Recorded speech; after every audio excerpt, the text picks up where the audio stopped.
From the studios of Farm Journal Broadcast, this is U.S. Farm Report. Welcome to U.S. Farm Report. I'm Clinton Griffiths in for Tyne Morgan, and here's what we're working on for you. An in-depth look at farm finances with a panel of rural bankers. And a lot of discussion has really been, how do we continue to at least try to get to that break-even level? Plus, Mike Hoffman talks cold, snow, and the 90-day weather outlook. From his farm, forecasting. Can we get better at it? And could ending NAFTA cause beer prices to go up? U.S. Farm Report is brought to you by Chevy Silverado, the most dependable, longest-lasting full-size pickups on the road.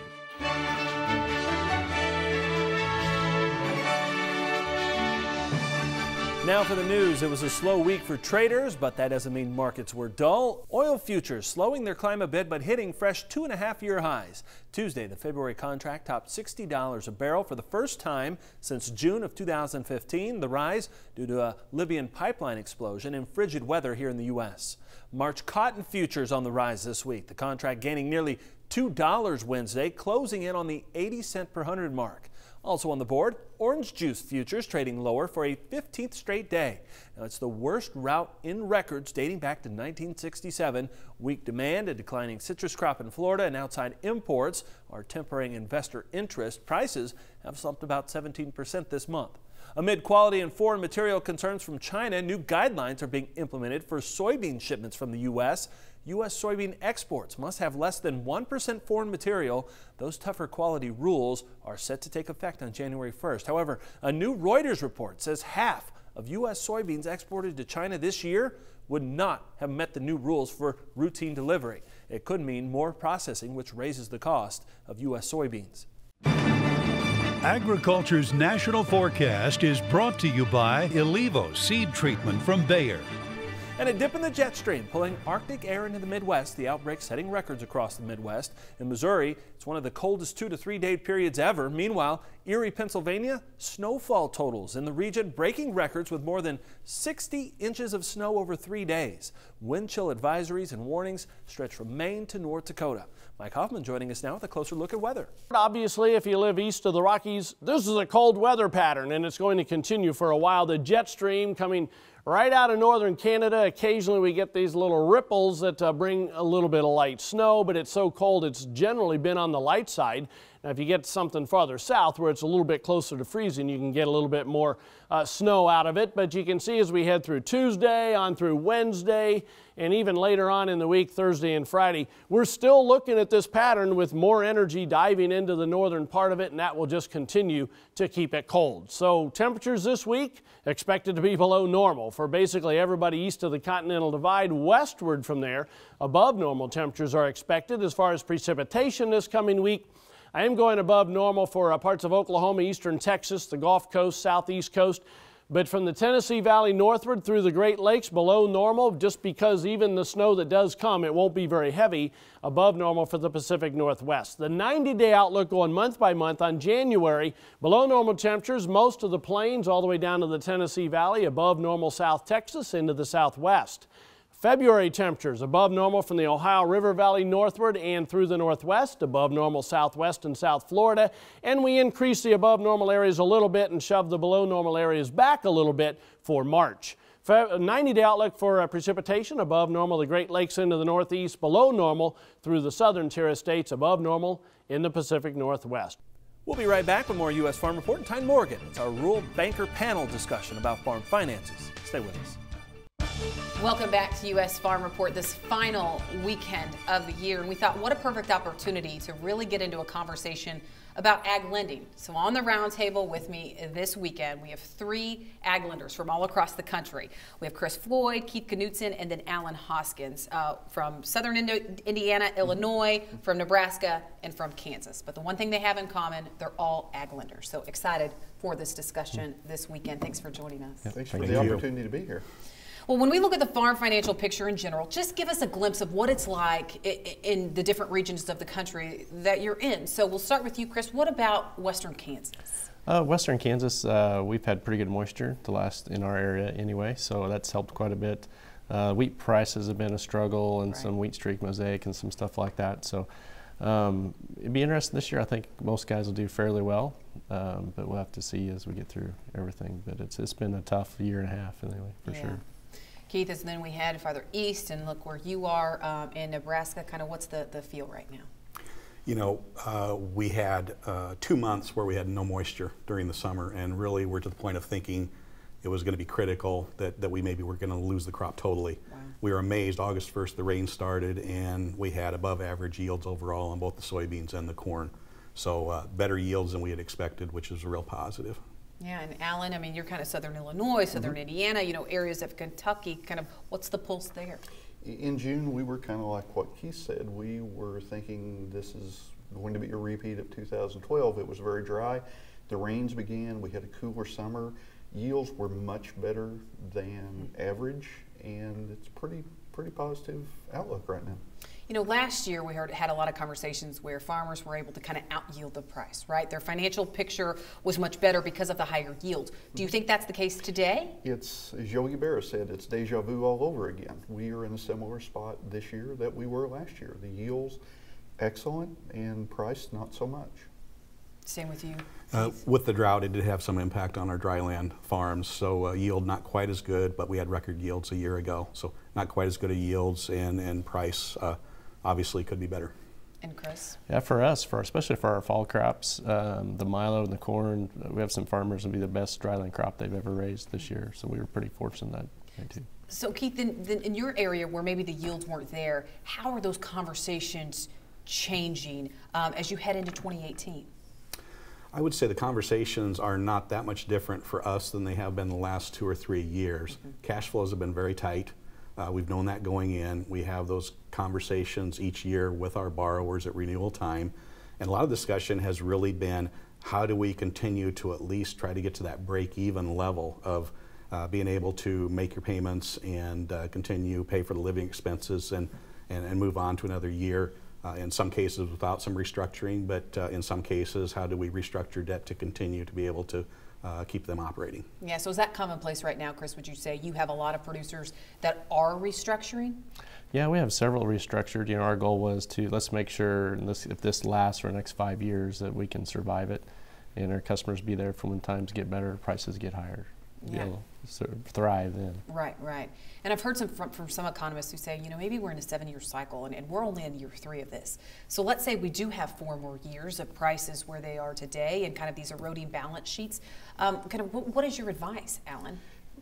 The advice time that I would give producers obviously is understanding your numbers. Look at establishing a full budget for the operation.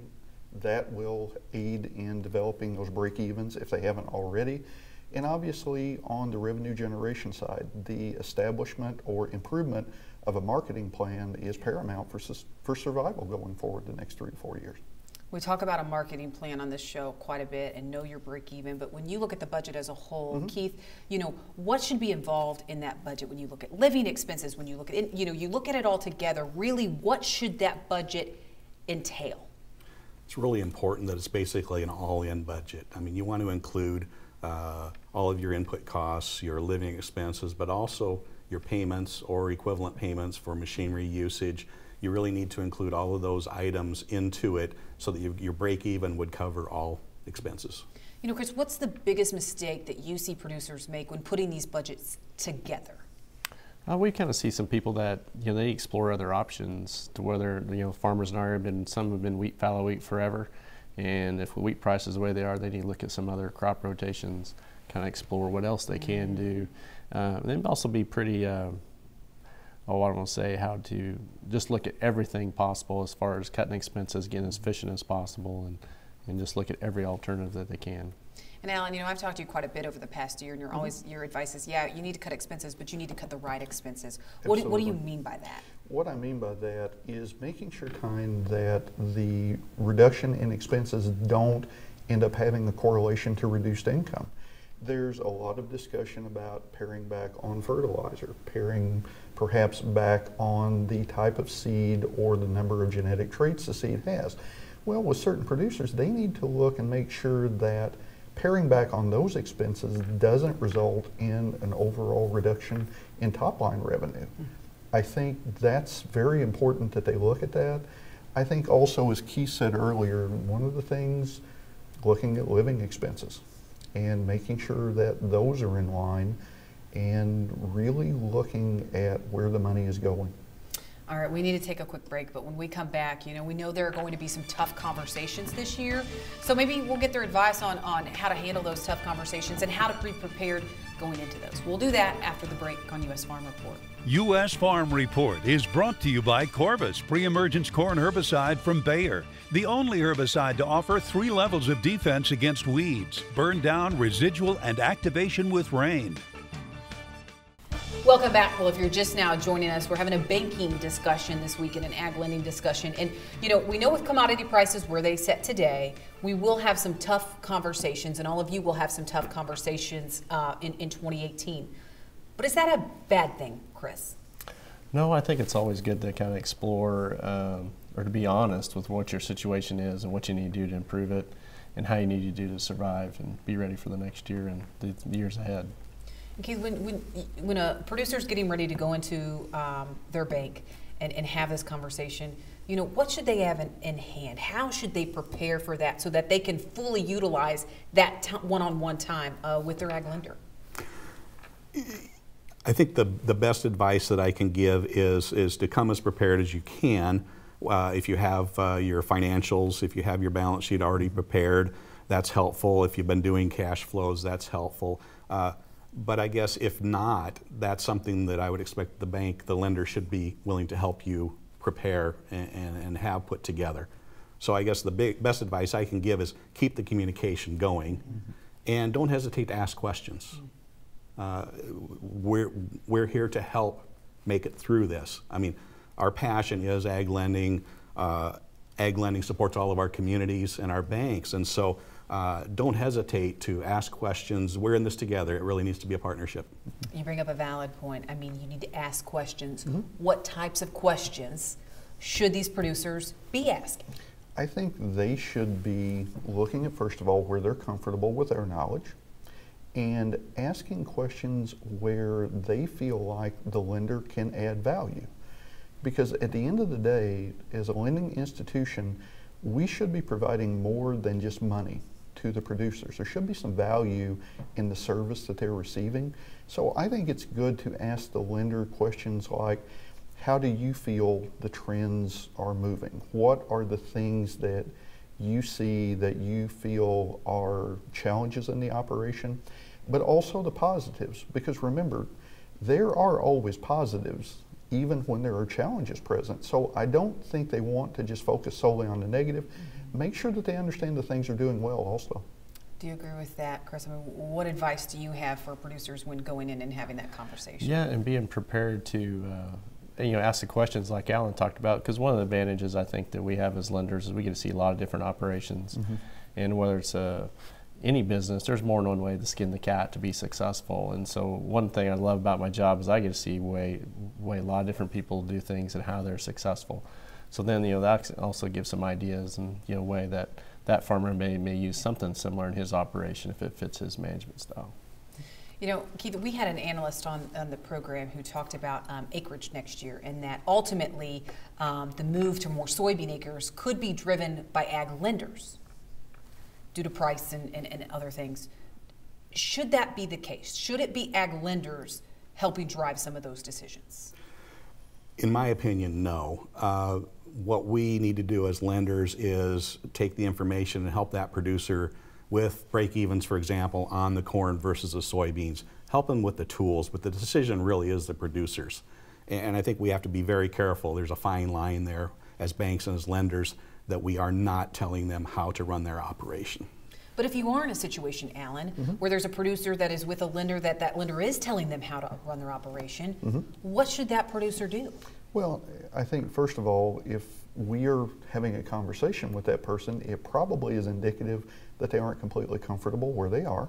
And I think it's important that we understand the things that producer is looking at, what's important to them. So it's more about us learning what their needs are than it is about what we offer. Because candidly, until we understand where their pains are and where their true needs are, our products and services really don't matter. But if a producer is in a situation where they feel like that ag lender truly doesn't understand agriculture, or you know the challenges that we're facing right now, you know, should they ultimately walk away? Ultimately, that is their decision, but certainly I think every producer that deals with a financial institution should have a good soul-searching moment about what is my financial institution doing to help me improve? What are they doing to help me manage my business more efficiently? You know, real quick, we have to wrap up pretty soon, but in conversations I keep hearing economists say we're not in the 1980s. There's some big differences. I know you were banking in the 1980s.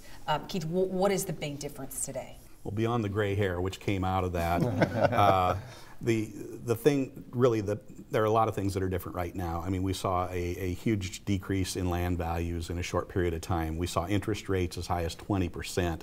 And you think about today's operations, if you put a 20% interest rate in to an operation on a variable rate, the numbers would look very, very ugly. Yeah. So we aren't seeing that. We're in a different environment. As tough as times seem to be, we're not close to where we were then. And advice real quick for producers to make it through these tough times? Look at every option, and also too to have every stakeholder in that farm, whether it be your spouse or your partners, the kids, that you're all on the same page and pulling together with whatever, if you have to make sacrifices, what those have to be. All right, well, we need to take a quick break, but when we come back, we'll get their closing thoughts. U.S. Farm Report is brought to you by Credenz soybean seed from Bayer, designed using smart genetics with tailored varieties to fit any field condition. All right, time now for closing thoughts, this final roundtable of 2017. Chris, we'll start with you. One of the biggest things is your banker is your partner, and to be proactive and jump in there, get your stuff done early, and get to visiting with your ag lender, and make your plan for 2018 in the future. Okay, Keith? I would say keep the communication going all the time with your lender, and if you don't agree with what your lender says, get a second opinion. It's really no different than going to the doctor. I would give that same advice to our customers. If they don't agree with what we are telling them, then get a second opinion from another lender. Okay, Alan? Understand that you are not in this alone. You have your lender, you have your accountant, your attorney, your merchandiser, your crop insurance person. We are all resources. Please use us as resources to maximize the management of your farm. All right. Thank you all for being here. I know you traveled quite a ways, so we appreciate it. All right, stay with us. We'll get John Phipps' thoughts when we come back. U.S. Farm Report is brought to you by the Enlist Weed Control System. More weed control, less drift and volatility, maximum yield potential. 2018 is upon us, and John Phipps has some thoughts on all of the predictions sure to come our way. One slightly tired expectation for the beginning of a new year is the ritual of making predictions about the upcoming 12 months. It's almost a form of entertainment to close out the year. But suppose we could actually get better at predicting. This is exactly what researcher Philip Tetlock asked several years ago when he began his painstaking investigation into forecasting. The result was the Good Judgment Project. By meticulously recording the predictions of those infamous talking heads on TV or in publications and then comparing them to actual outcomes, he was able to summarize his work thusly. There is an inverse relationship between how well experts do on our scientific indicators of good judgment and how attractive these experts are to media and other consumers of expertise. A shorter version would be the more famous the forecaster, the worse the predictions. These results are explained in his first book, Expert Political Judgment. Tetlock then decided to see if some people were better at predicting the future, and it turns out there are some astonishingly accurate forecasters among us. Then he wondered if there was a way that we could all do a better job of forecasting. This effort is ongoing and explained wonderfully in his second book, Super Forecasting, The Art and Science of Prediction. I highly recommend both books, but borrow the first one, don't buy it. So instead of throwing out some wild prediction for 2018 next week, I'll try to adapt some of his current research in a way that can specifically help agriculture. Now, we're not going to all turn into great fortune tellers, but I think you'll be surprised what a few simple guidelines can do to change your confidence in your own predictions and your own plans.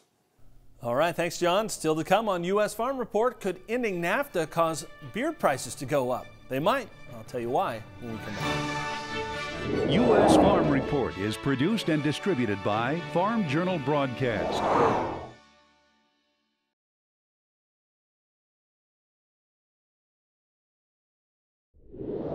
From the studios of Farm Journal Broadcast,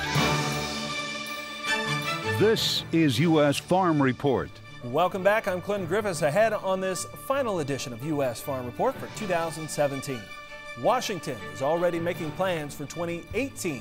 What does warehouse full of beer have to do with U.S. farmers and NAFTA? I'll tell you, coming up on U.S. Farm Report. Machinery Pete is on the road in northeast Iowa. The latest trends in farm equipment and a tractor tale about a 4320.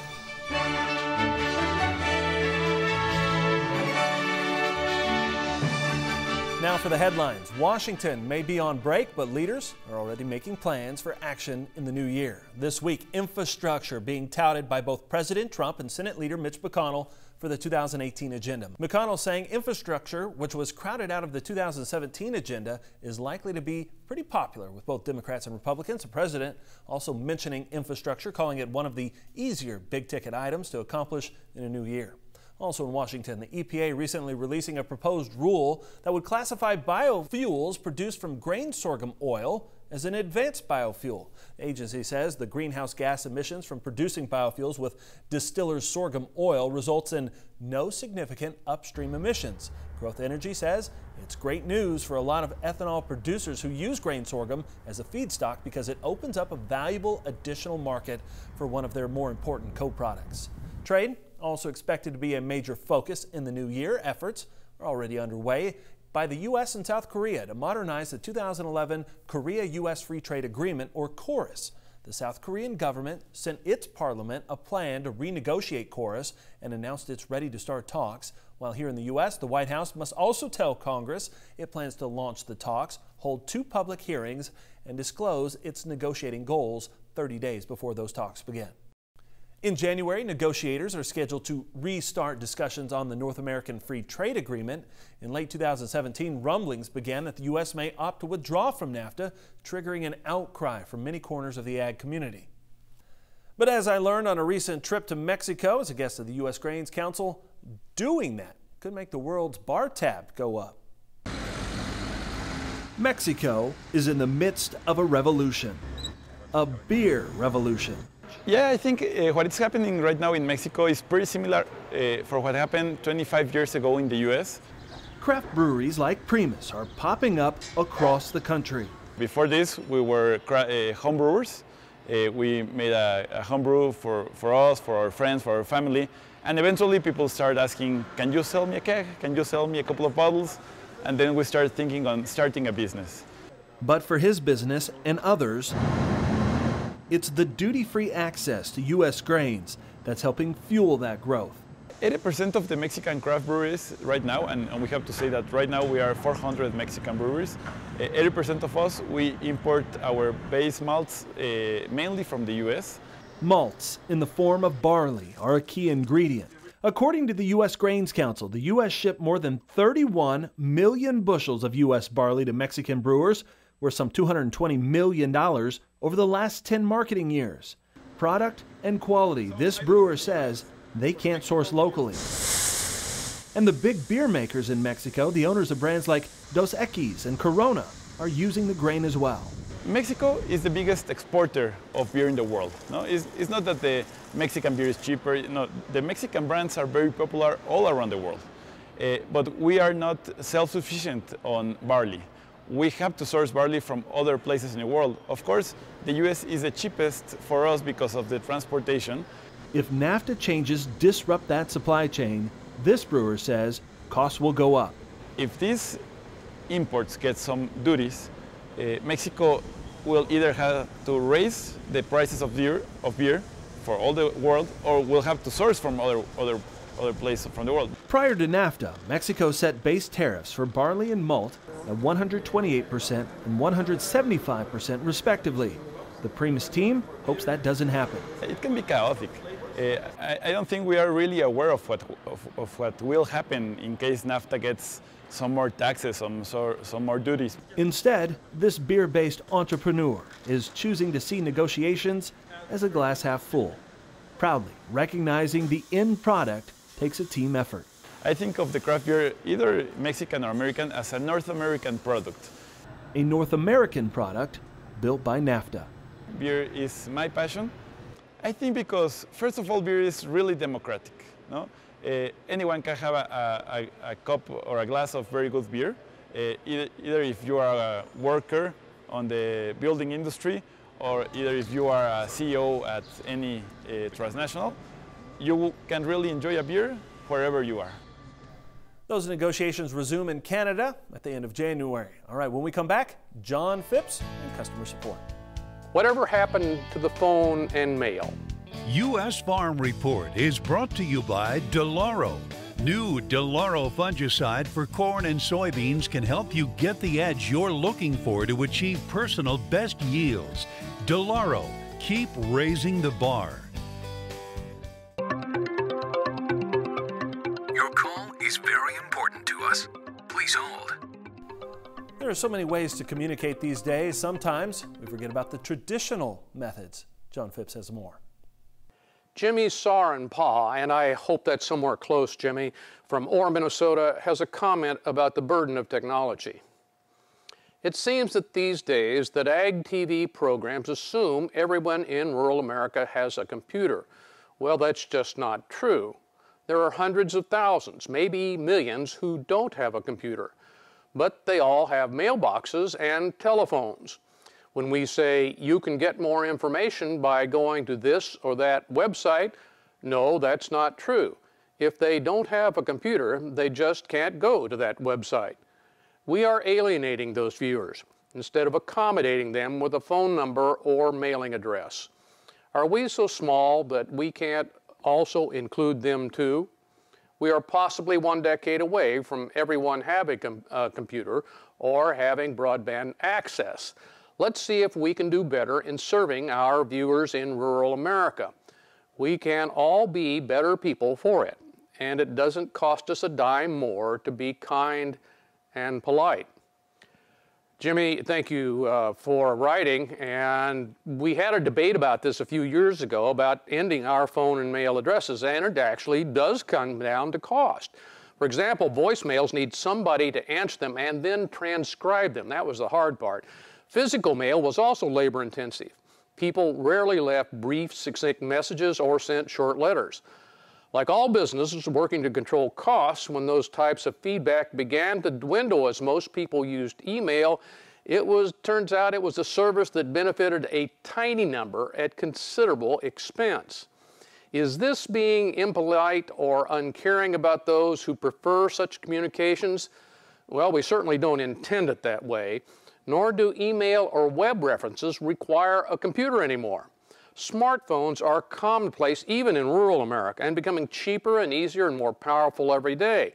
The amount of computing power you can hold in your hand and get for essentially free amazes me. We hope our viewers understand we appreciate each one of them, and we are making the best decisions we can about where to spend time and money on U.S. Farm Report. All right, thanks, John. When we come back, Tyne Morgan joins us once again, but this time she's on the road with Machinery Pete in Iowa. We're talking planters next. U.S. Farm Report is brought to you by John Deere. Where can you find the most comprehensive inventory of John Deere certified pre-owned tractors, combines, and sprayers? MachineFinder.com. Sometimes the best new addition to your fleet isn't new. On the Road with Machinery Pete is brought to you by John Deere. Nothing runs like a Deere. As another year closes, ag equipment dealers are no strangers to a last-minute push to buy equipment. However, the uptick in demand for 2017 may be for a different reason. This week, Tyne Morgan is on the road with Machinery Pete in Elkader, Iowa, visiting Bodensteiner Implement Company and reflecting on another year. As the sun strives to peek out on this cold December day, Northeast Iowa farmer Joe Sherborne is reflecting on another year's work. I think if we looked at our data, it's probably his third best crop. A good crop, but one that came with many weather challenges, barely able to harvest during the month of October. So then November came around, we were all sweating, thinking that winter's upon us, and graciously we had a super November, so we finished up strong. So it turned out really well for what we went through, so we were happy. He says corn yields were off from 2016's record crop, but still above 200 bushels per acre. Soybeans were the disappointment on his farm this year. Soybean production in this corner was just disappointing. August was dry, September was dry, and we just didn't get the rain to finish out the grain field that we were hoping. But it was just an average crop is probably what we could say in our county. Our average is roughly 57 in this geography, so. And for some people that might be very good, but we're traditionally up in the lower 60s. So. But it's those good yields helping generate an uptick in demand for local equipment. We've got some demand in combines that's picked up, some demand in planters with a real tight supply of planters. We've seen a premium coming for good late model used planters. I'd say the large row crop tractor market has picked up for us this year in our part of the state. Jared Walls grows corn and raises livestock in Northeast Iowa. We've purchased a forage harvester, combine, a couple different tractors, tillage. We've pretty much, from like 2012 to now, we've pretty much almost got a fairly new line of equipment. But not every farmer has upgraded equipment recently. Bodensteiner Implement Company says it's those farmers who held out purchasing machines the past couple years finally starting to re-enter the market. We see a lot of customers that are maybe falling back into more of a trade cycle based on need versus want.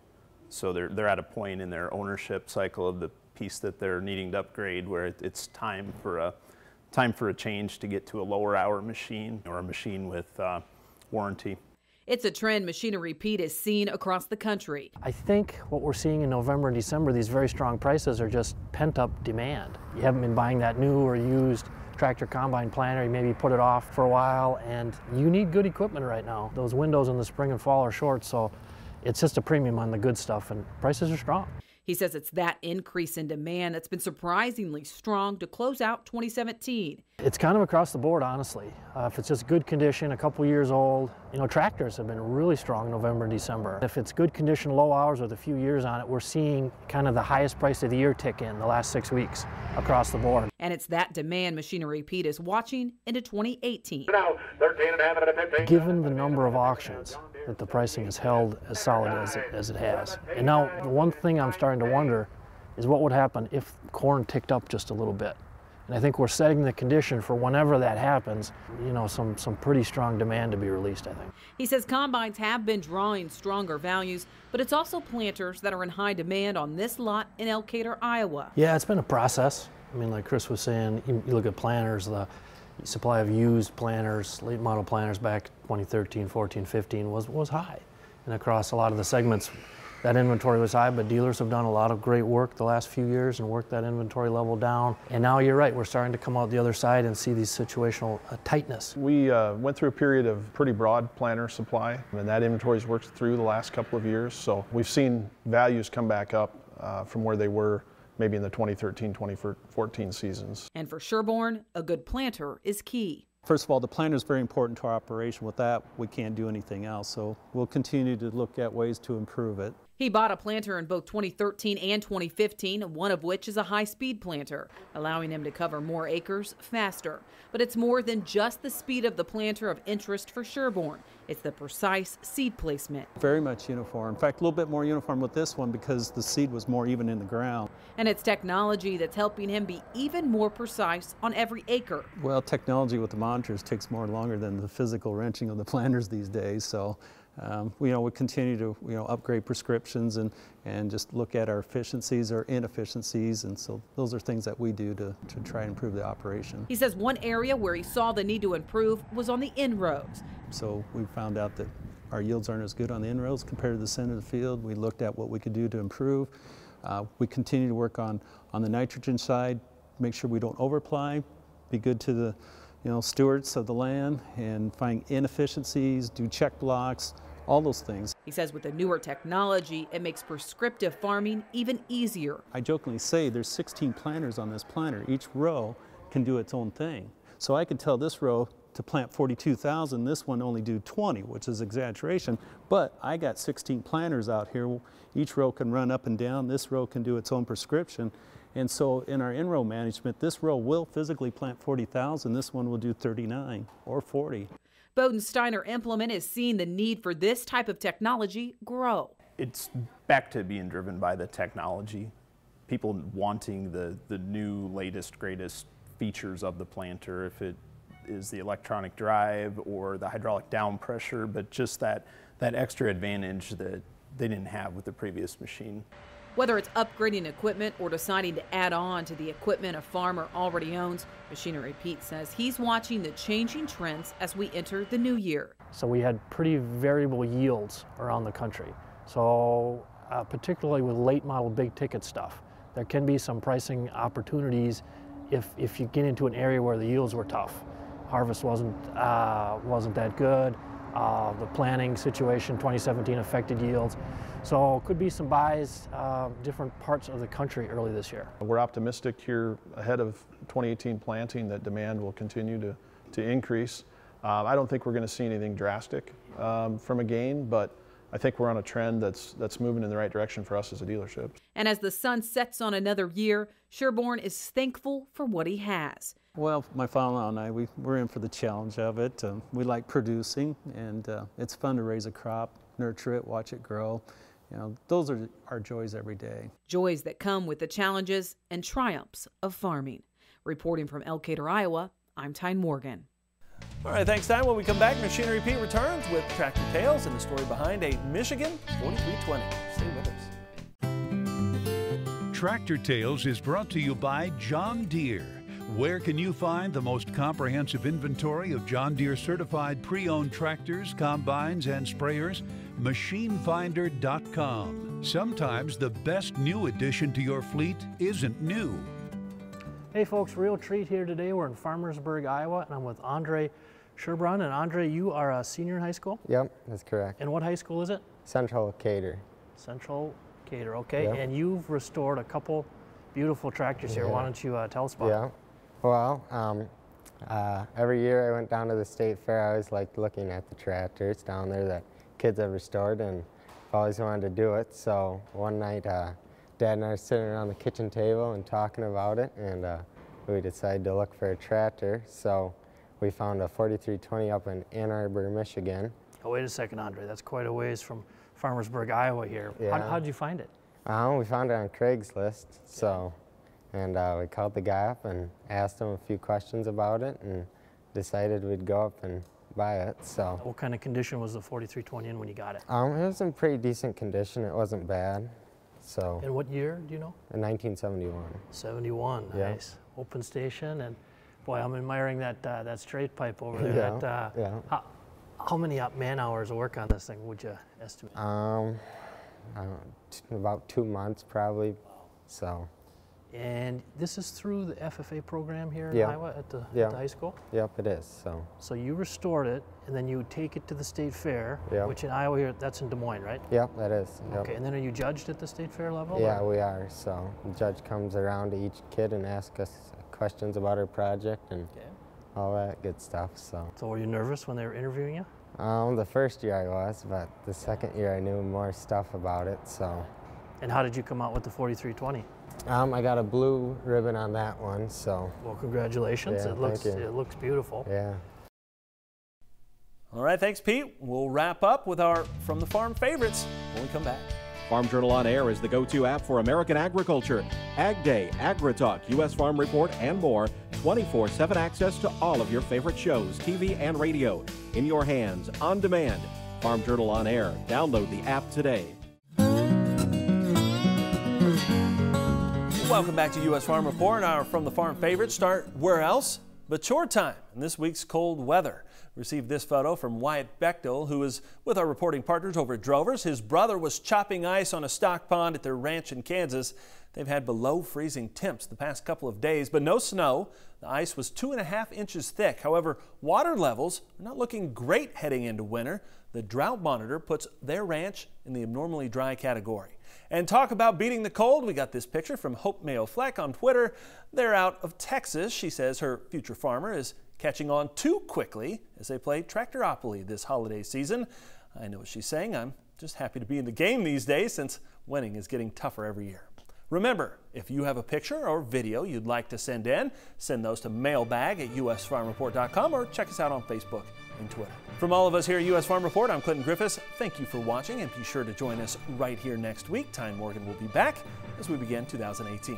Have a great weekend in farm country. U.S. Farm Report has been brought to you by Ram Commercial, America's longest-lasting heavy-duty pickups.